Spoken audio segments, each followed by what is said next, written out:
nivigiye kuryoha. Avi araje, bibutse Avi n'ibyishimo by'umuryango bose. Avi aje baranezerwa, umuryango wose buri muri celebration, bara celebratinga mugenzi. Papa imyaka ine y'umwuzukuru we abonye impamvu yo kuririmba. Basekuru kumana zami barahari, basekuru b'umwana na ba nyirakuru.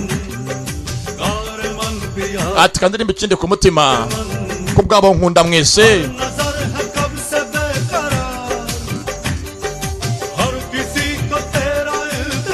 Ati wese aragutegereje agufitiye amatsiko. Aririmbira umugore we n'akana kabo n'umwuzukuru.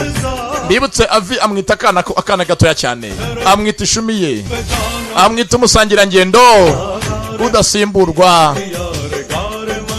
Ati umutima ngere kuririmbe, kamvuga ikindi ku mutima, mureke nirekure.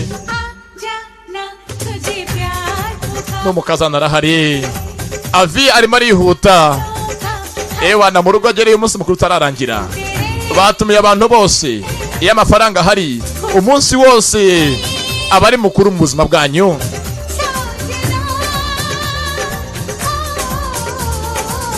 Umugore yisanzuye yanezerewe, umugabo araje.